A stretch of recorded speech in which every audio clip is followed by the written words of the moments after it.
Shalom. On the start of souls by giving all praise to Praise to Yahweh, Yahweh, Ba'ashem, Hashem, Yahweh Yahweh Shai, Shai, Ba'ashem, Hashem, Makar Rakah Kadash. Kodash.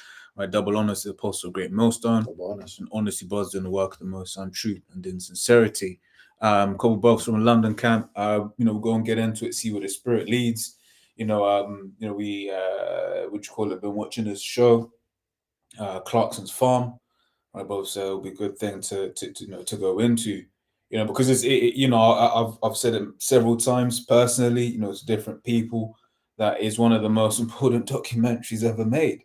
That whole thing, because we're so far removed, the majority of us, from how our food gets to our plate, right? So the idea, of actually, rather the concept of actually following a farmer, right, who's actually laying down just like how hard it is. And it was a poignant a statement he made at the end of the first series, Jeremy Clarkson, that is, where basically he speaks about how, for him, when the going gets tough, he can just go on, Who Wants to Be a Millionaire and make a load of money. But he was saying a load of farmers can't do that, right? And there's a very spiritual amount of money that he made in terms of profit at the end of his first year farming, right? But one of the things that we both observed was the fact that he is basically orchestrating a famine, okay, with all of the different red tape, with all of the different um, fluctuations in price, right, of fertilizer, of this, of that. So they're going to end up in a situation where there ain't no food, right? And so all going to be, he's going to make it seem like, oh my God, it's out of nowhere. But for those, in fact, we can grab that out. In fact, you read yours and I'll get what I'm thinking about. All right. I had a scripture, 2nd Ezra chapter 15, verse 12. It says, Egypt shall mourn, and the foundation. Oh, sorry, that's not what I want to read. Verse 13. They that till the ground shall mourn, for their seed shall fail through the blasting and hail, and with a fearful constellation. Mm. Going into this to the farmers, the breadbasket of the food industry, where we get the food from is these farms. Okay, then some of them go to food processing plants and so on and so forth. Mm-hmm.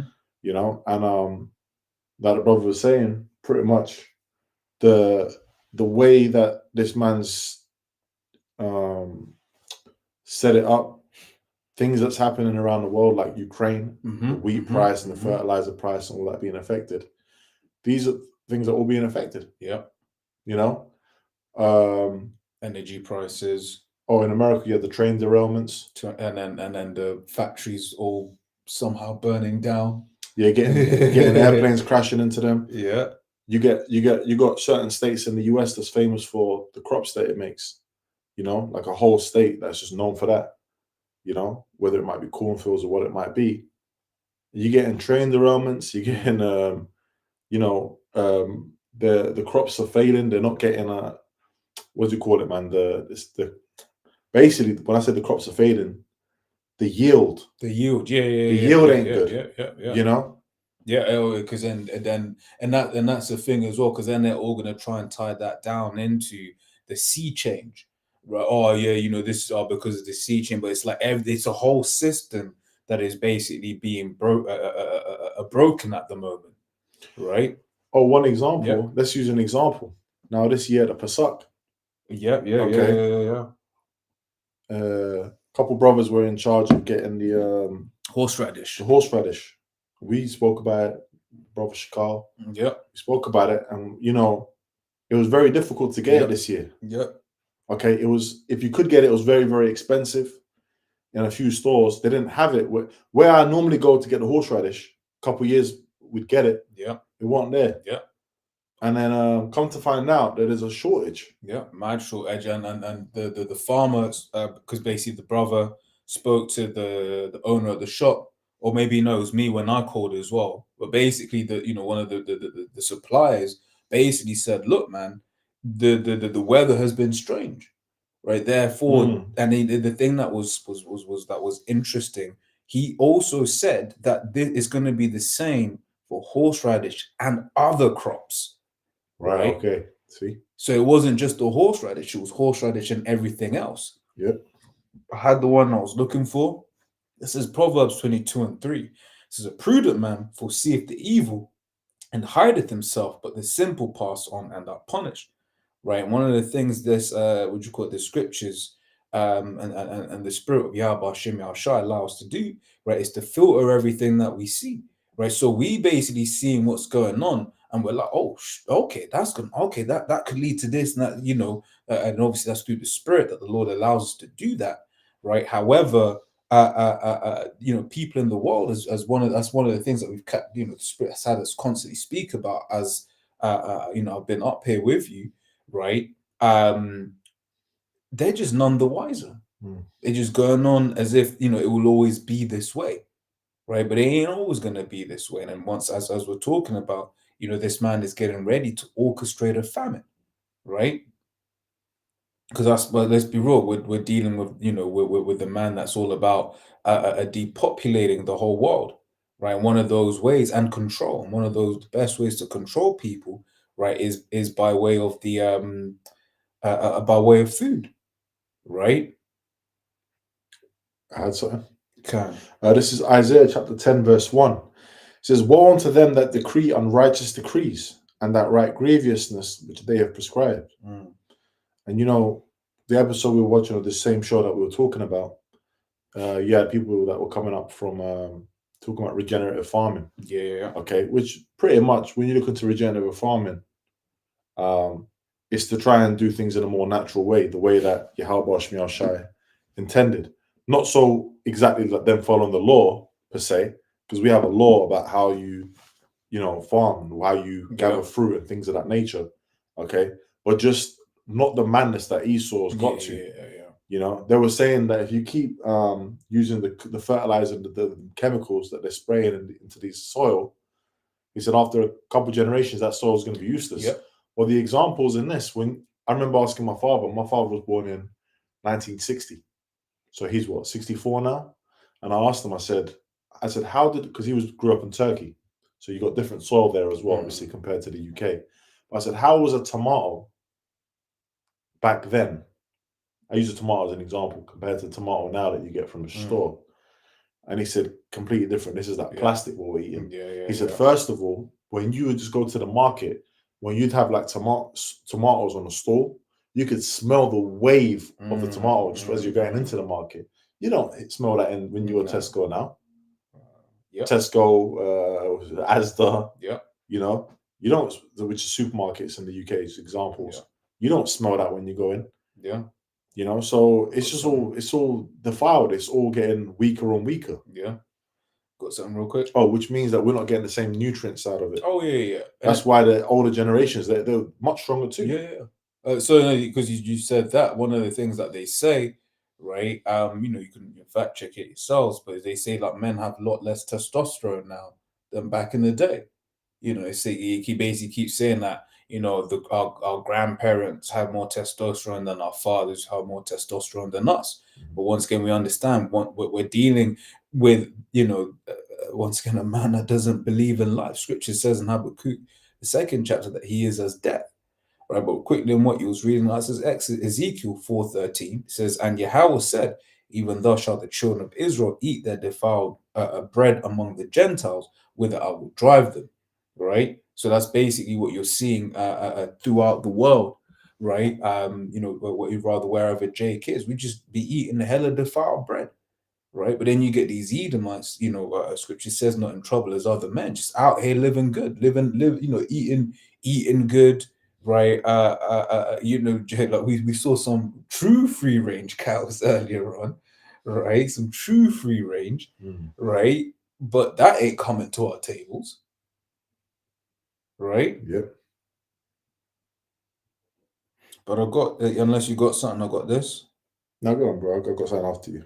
Okay, cool. This is a 2 Ezra 6:22. It says, "And suddenly shall the sown places appear unsown. The full storehouses shall suddenly be found empty."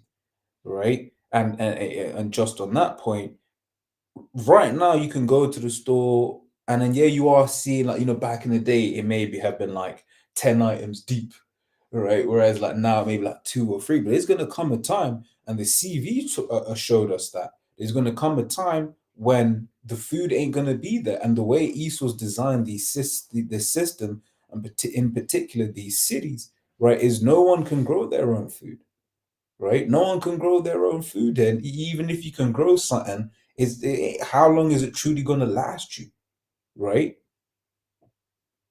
Says, and the trumpet shall give a sound, which when every man heareth, they shall suddenly be afraid. At that time shall friends fight one against another like enemies, and the earth shall stand in fear with those that dwell therein. The springs of the fountain shall stand still, and in 3 hours they shall not run. Right, but the point I wanted there is that at that time shall friends fight against one another like enemies. Right, and I believe okay, you're over there.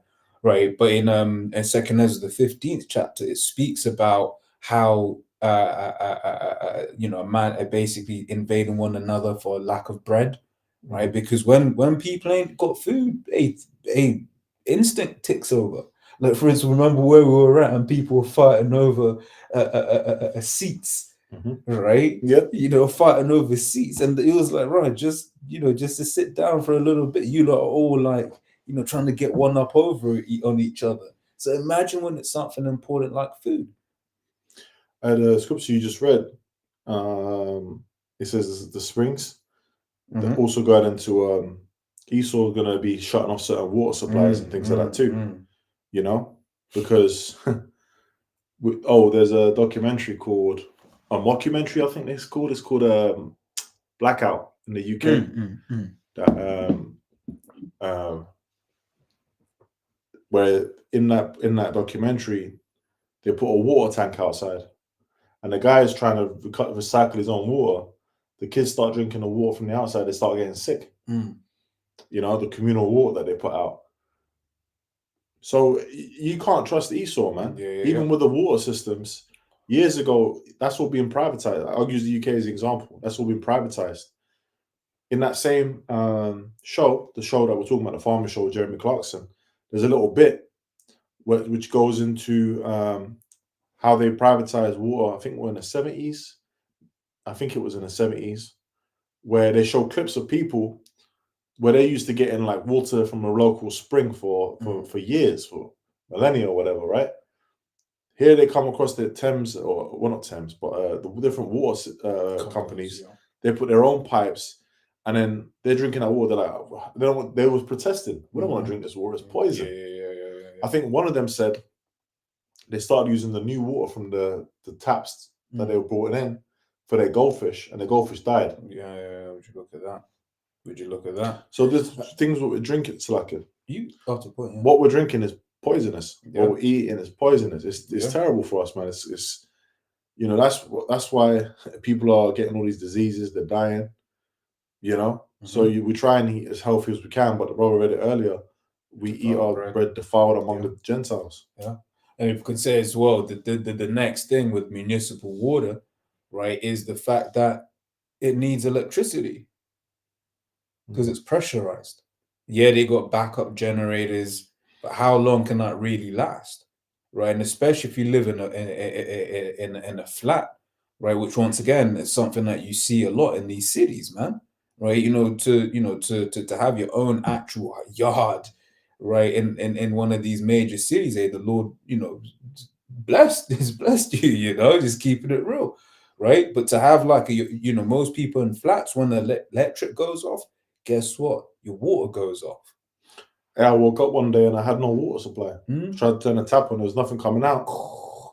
So I said it'll be all right. So I come back to it in an hour, nothing. So I was like, let me call the water company. And they said that it's going to be up in a couple of hours. And they said, if it's more than a day, let us know. They told me to go. If I needed to, they said, go buy water, keep the receipts, and we'll take it off your bill. What if I ain't got ready money? Yeah. Do you know what I mean? Yeah. But yeah, that's what they were saying, man. So, we're dependent on all these things. Oh, yeah. Okay, we're dependent on Esau. I had a precept up. Yeah, you got it, bro. Right, this is a 2 Ezra chapter 15, verse 5. It says, behold, saith the Lord, I will bring plagues upon the world, the sword, famine, death, and destruction. And just to hone in on a point, one of the plagues it says is famine. Mm-hmm. You know, so there is going to be times where people are going to be actually dying from starvation. Yeah. They ain't going to be able to get food. Okay, Uh, or people are going to be fighting over each other, killing each other for food. When you read, uh, if I may, mm-hmm. can I read down in 2 Ezra 15 quickly? Yeah, of course. Right, just to get to the point. Verse 19 says, "A man shall have no pity upon his neighbor, but shall destroy their houses with the sword and spoil their goods because of the lack of bread and for great tribulation." So it's going to be all out mayhem. Okay, a lot of lawlessness going on. That's why they're going to have to bring in the troops, martial law. You know, it says, and spoil their goods because of the lack of bread. So what are they going to do? They're going to come into people's houses. What's the modern day sword? Mm. They might actually have actual weapons, but the gun. Yep. People are going to have guns. They're going to be at each other. They're going to have you at gunpoint, and they're going to be robbing your shit. Yeah. Okay. You're going to have people. You're going to have people that are going to, they might not have the CHIP, and you got people that got the CHIP. Yeah. See, the guy with the CHIP coming out the store, they're going to rob them people. So it's going to be crazy out here. Yeah. All right. We of the household of faith, we're going to trust in Yahweh Shai to sustain us and look after us, as it says in Isaiah 65 and 13. That's right. Yeah, that was it. That was it. So, because you said something, but it's further down, but I'm going to read into it. So 2 Ezra 16 from 17 says, woe is me, who will deliver me in those days? The beginning of sorrows and great mournings, the beginning of famine and great death, the beginning of wars, and the powers shall stand in their fear. The beginning of evils, what shall I do when these evils shall come? Behold, famine and plague and tribulation, anguish are sent as scourges for amendment, right? And once again, this is the thing when you read the precepts, it goes into the fact that these calamities are coming for the fact that there's wickedness on this place and in this world, right? It says, but for all these things they shall not turn away from their wickedness, nor be always mindful of the scourges. Right, it says, behold, victuals shall be so good cheap upon us. So victuals, these are things that you buy, right? And then right now things are quote unquote cheap. Yes, the cost of living has gone up, but let's be honest. Eggs are still somewhat affordable. Bread is still somewhat affordable. There's gonna come a time. In fact, that's in the book of Revelation, about like a flour for like a penny, which when you look into it is you got it? Yeah. Yeah. It's Revelation chapter 6, verse 6. And I heard a voice in the midst of the four beasts say, a measure of wheat for a penny, and 3 measures of barley for a penny, and see thou hurt not the oil and the wine. Yeah, going into I've been watching this. This is a mosquito, man. Bloodsucker. A measure of wheat for a penny. You had a certain measure of wheat, and it was a penny. When you go into that penny, going into a day's wage, right? So a day's wage in that time is saying. So what's a day's wage now? So let's say, let's say you're doing so-called good, right? A day's wage, let's say. You can just do minimum wage. Minimum wage is what, £12 minimum an hour? wage is £12 an hour. So if you work 8 hour day with a 1 hour break, that's unpaid. Yeah. So 7 times 12. So it's 94. Yeah. Right? £94. That's just under £100. Right? That's how much it's saying that you pay for a measure of wheat. Yeah. So go on. There was £100. That's maybe like $120. It's 110, 120. Which is going into what? Something called hyperinflation. Yeah. You got inflation. Okay. Inflation, an example of inflation, right, of what's happening, meaning inflation essentially is the currency that you hold, okay, it doesn't have the same purchasing power. It's not that the prices of things are going up, it's because it's the purchasing power of your main currency that's going down. Yeah. So before you might have been able to buy, so we always use this example. We speak to the people of the generation before us, or even when we were younger, we could see. Yeah. You go with like a £20 note to the supermarket, your basket was full. Yeah. It was full. Now you go with £20, you might have 3-4 items in there. Yeah. It's crazy. It's crazy. Depending on what you're getting, right? So why are we making that point? The point we're making is that over time, due to inflation, Yeah. the prices are rising. But Yeah. hyperinflation is a completely different ball game here.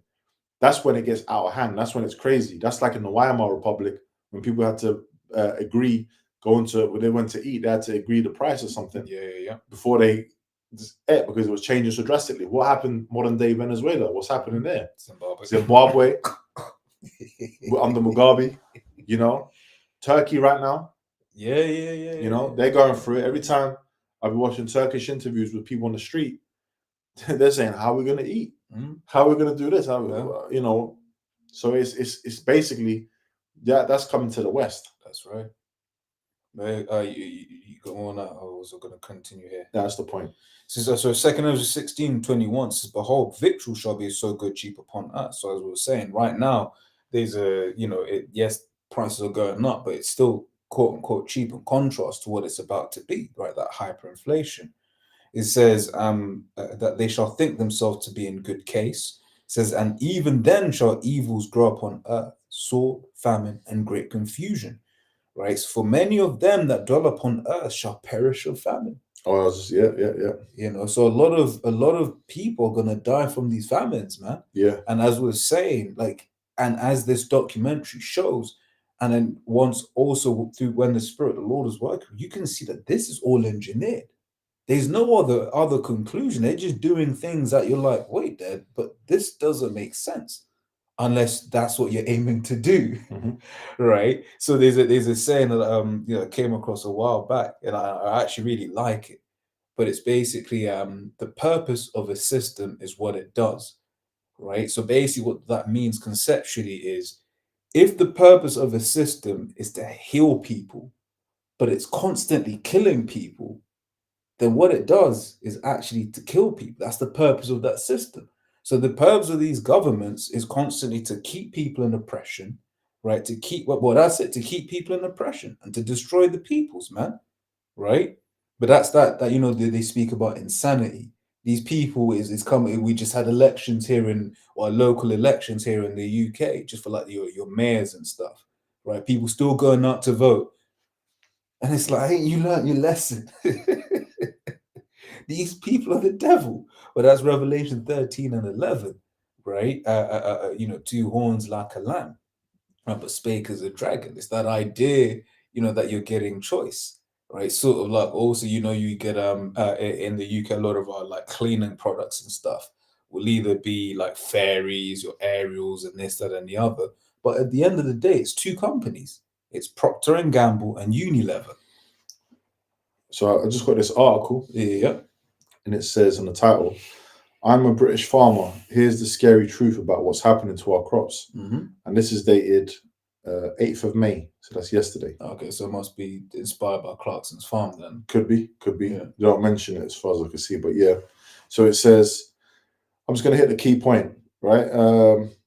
Farming has always been a risky business. To the chaos of Brexit and the relentless squeezing of the supermarkets, we can add the rapidly escalating threats associated with climate change. Again, Esau messing around with the and just in general, the Lord. Yeah. Ultimately, it's the Lord.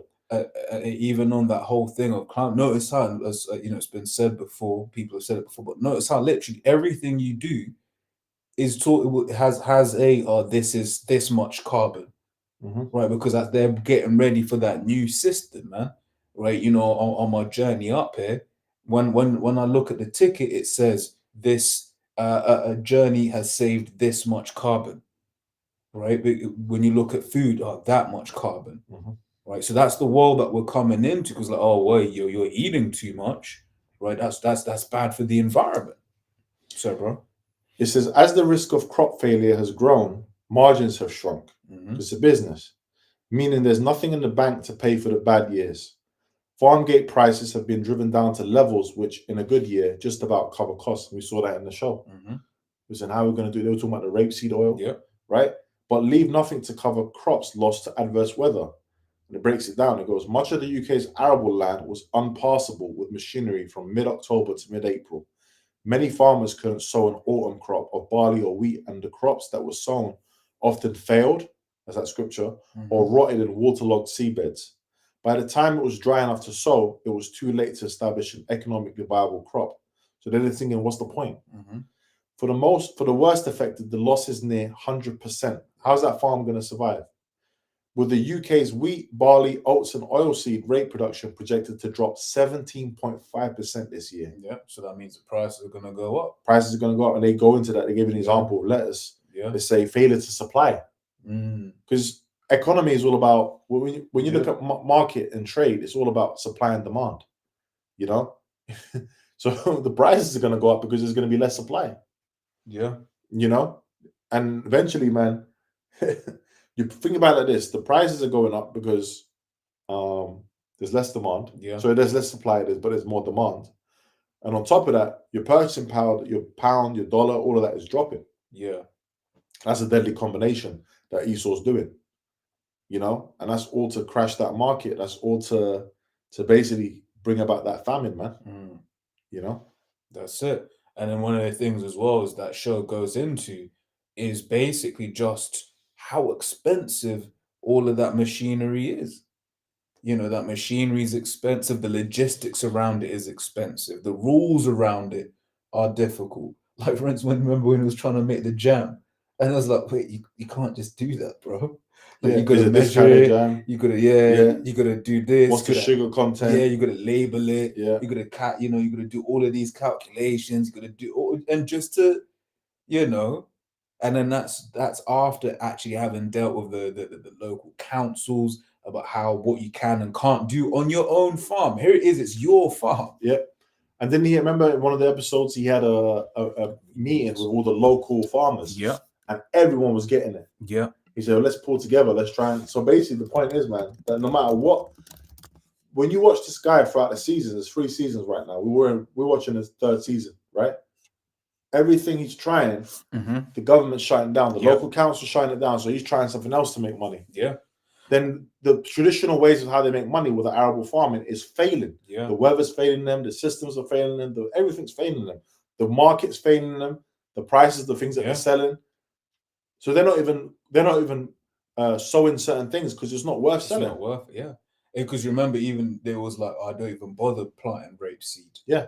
And he said, don't plant. Which you get, that's part of like, you get oil from that. Yeah. You know? That affects industry, that affects a lot of things. It affects a lot of things. And once again, remember what he said at the beginning of season 1. I'm okay. I've got these other jobs. Because even in that same meeting, I remember one of the women, she was more or less crying, man. If I remember correctly, she was like, yo, it's bad. So if it weren't for you right now, I got nowhere to even sell my to sell my wares. Yeah. Okay. So so the Lord is getting ready to do through his sword Esau. He's getting ready to do a big madness, right? On this place, right? It's going to be, as the scripture has just said. I'll read it once more. 2 Ezra 16:22. For many of them that shall dwell upon the earth shall perish of famine, right? But it goes on to say, and the other that shall escape the hunger shall the sword destroy. So here is, he survived the famine, right? But the Lord is like, yeah, still gonna kill this nigga. Yeah. And when there's famine, sometimes, man, you get in cases in history in the scriptures, and just when you look at like what do they call it? Is it not circular Christianity? What is it again? There's a word for it. What? Basically, in historical books and stuff. Secular history. Secular history, right? Leningrad. There's that siege that happened in Leningrad. Yeah. Well, people doing that to people doing that in prisons in Venezuela and all that, eating each other's arms, fingers and stuff. Crazy. You know, so we're in that time, man. We're in that time where this lack of food, this famine, is going to lead to that. Yeah. That's why whenever you watch these end time movies, let's use an example, Book of Eli, right? They went into that house with that old couple. What were they? They were eating meat. But what kind of meat? Yeah, and Denzel was saying, look at how their hands are shaking. Yeah. He was breaking it down to the girl. They eating people. You know, the road. They had that house where they had people hang up like cattle. Yeah. This is 2 Corinthians 2:11. It said, lest Satan should get an advantage of us, for we are not ignorant of his devices. So we're exposing these things, what's to come. So when you know that these things are coming, right? okay, now we say, like, for example, it's wise to just get a couple extra cans and stuff when you go to the stores and stuff, a couple extra bottles of water, whatever. But you don't rely, we're not preppers. So we're not relying on, well, we've got this amount of stuff. Yeah. Because the scriptures tell you in 2 Peter 16 that they entered the house of the ones that fear the Lord and went into spoiled their goods. Yeah. So we don't rely on that. We rely on Yahweh Shmi Shai. You don't know how the Lord can do it, man. Yeah. Many examples. Elijah was fed by ravens. The Lord can have an animal come and feed you. That's it. And the Lord can someone could be ordering something somewhere. Let's say they're ordering some food. The Lord can make that divert to you. Yeah. So there's many examples. That's just a couple examples. And even on that, you see that at the end of Leave the World Behind, right? Because the girl was in a bunker, right? But where were the owners? Leave the World Behind. The owners weren't there. The bunker was just there, left open, free. Oh yeah, with the food. Yeah, at the end. I get you. Same on the road. Same with the road. Yeah. It was just a bunker there, right? So all of this carnal prepping, right? That won't mean anything, man. Yeah. Let me get that scripture, man. It's all about trusting in Yahweh Hashem Yahushai. That's right. I got that precept. Isaiah 65:13. Therefore, thus saith Yahweh Hashem Yahushai, behold, my servant shall eat, but ye shall be hungry. Behold, my servant shall drink, but ye shall be thirsty. So there's an example right there. So the ones that are serving Yahweh Hashem Yahushai are going to be looked after. We're going to be cared for, man. Right? But ye shall, but behold, my servant shall rejoice, but ye shall be ashamed. There's going to be people that are just going to be messed up. But we're going to be, although we're going to be still, in the flesh, because in the flesh you can be fearful. But really, ultimately, man, we have faith. We have faith in Yahweh Hashem Shai and faith onto what? Salvation. That's it. Yeah.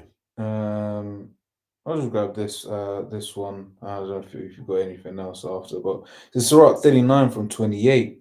He says, there be spirits that are created for vengeance, which in their fury lay on sore strokes.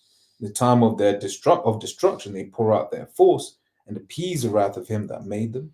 Fire and hell and famine and death, all these were created for vengeance, right? So this is all about Yahweh Hashem Yahushai's vengeance, man. When these things happening in the world, well, once again, we understand why these things are happening, right? We understand when we hear breaking news or some crazy story, happening in the world, right? We're like, hey, the Lord is doing this thing, right? This is Exodus chapter 23, verse 20. It says, behold, I send an angel before thee to keep thee in the way and to bring thee into the place which I have prepared. Beware of him and obey his voice, provoke him not, for he will not pardon your transgressions, for my name is in him. And that's going into Yahweh Shai. Now, when we was coming out of Egypt, you had our people just complaining about what? Moses, you brought us out here to die, the leeks, the garlics, and all that in Egypt. Okay. But what happened, man? The Lord was with us. Yahweh Shai was leading us in that chariot. Okay. Manna from heaven, the quails, different examples of times where the Lord sustained us and looked after us. And despite that, you still had 2/3 Jake complaining, wicked Jake that were complaining about that, man. So the Lord is going to look after us. That's the point. The Lord looked after us in that time, okay, and the Lord's going to look after us in this time. That's right. And we got to believe that. Faith. Because without believing that, guess what? That's these people in the world. They're going to fall short. Right, these people in the world that you see around, they ain't got no one to believe. They're hopeless, as we was going into the other day. Was it yesterday? But these people in the world, they're hopeless. Therefore, when push comes to shove, they're gonna just take that MOTB, right? Thinking that that's the way out. Yeah, Esau's gonna present that as the way out. Yeah, it was the same thing with the CV, right? He was like, "Look, man, what he's saying? Look, man." With the that thing, man. Look, I've got the solution, man. And it once again, when I look at the different countries and how Esau dealt with each of these different countries. Like it's like this man, when the scripture says his heart is deep, it's not lying, right? Because when you look at the way they did America, they tied it to your job, right? Whereas, like, for us, like, it's just a job. But it's like in America, your job, that means your healthcare, right? You lose your healthcare, then a broken foot. Now how you going to pay for it for the hospital bills? Here in the UK, they had everyone locked down for 6 months. 6 months, couldn't do shit. But then it was like, look, man, summer's coming up. You want to go on that holiday? Hey, you know what you got to do, right? They got many people with it. Yeah. Now people are wondering, people are dropping dead. Why are the major companies that are actually pushing that are pulling things back? Yeah. Never trust thine enemy, man. Never trust thine enemy. And Esau's going to do that again. He's going to, he's going to push the MOTB. He's going to, rely. Basically, he's going to get people to rely on him, and the majority of people are going to rely on him because people panic. They get scared easily, man. They're easily controlled. That's it. Like when they were saying the toilet tissues were running out. Yeah. People were fighting over toilet tissue and stuff. That's it. That's it. All right, man. Yeah, so, hey, Lord's will, that was edifying as always. And we're going to close, give all praise to Yahweh, Ba'Shem, Yahweh Shai, Ba'Shem, Kakadash, right, double honors, apostle of great millstone, and honestly, brothers, in the work of the most on truth and in sincerity.